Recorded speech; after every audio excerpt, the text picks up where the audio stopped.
Selamat pagi, nama saya Surwino dari Marketing 11 dan saya ingin mempresentasikan tentang peranan sistem informasi manajemen retail. Jadi yang pertama itu ada yang namanya peranan proses bisnis dan operasional. Peranan ini itu untuk fungsinya itu untuk memproses transaksi bisnis, mengontrol proses industri dan mendukung komunikasi serta produktivitas bisnis retail secara efisien. Peranan proses bisnis dan operasional itu dibagi menjadi tiga. Yang pertama itu ada yang namanya proses transaksi bisnis menggunakan Transaction Processing System atau TPS. Yang kedua itu ada yang namanya mengontrol proses industri dengan proses control system atau PCS.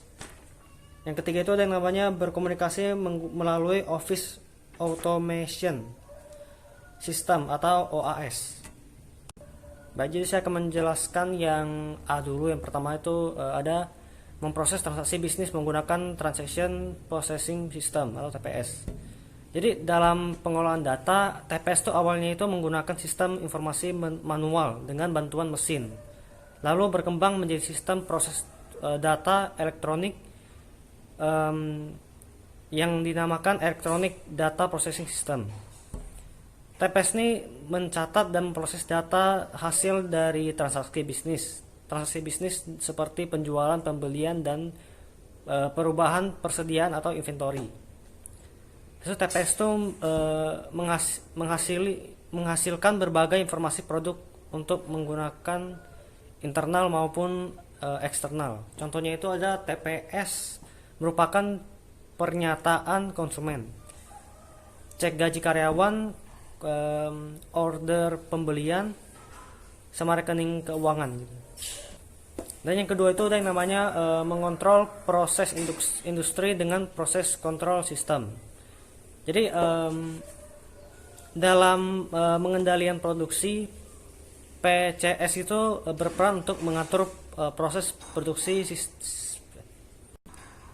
Jadi PCS itu berperan untuk mengatur proses produksi fisik yang secara otomatis dibuat oleh komputer. Contohnya itu ada pada kilang minyak, petroleum, dan assembly lines. Yang mereka itu dari pabrik otomatis menggunakan proses kontrol sistem ini atau disingkat menjadi PCS. Dan yang ketiga itu ada yang namanya komunikasi melalui Office Automation System atau OAS. Jadi OAS itu berfungsi untuk mengumpulkan, menyimpan, dan mengirim data pada informasi dalam bentuk komunikasi. Contohnya itu seperti word processing maksudnya, surat elektronik, teleconferencing, dan lain-lain. Terus sekarang yang bagian kedua. Yang bagian kedua itu ada yang namanya peranan pengambilan keputusan. Jadi peranan pengambilan keputusan itu dibagi menjadi 7.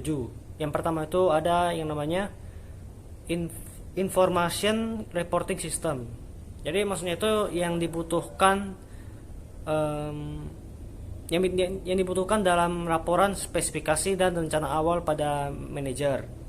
Yang kedua itu yang namanya Decision Support System atau maksudnya itu yang dibutuhkan oleh manajer untuk mengambil keputusan baik yang bersifat interaktif maupun ad hoc.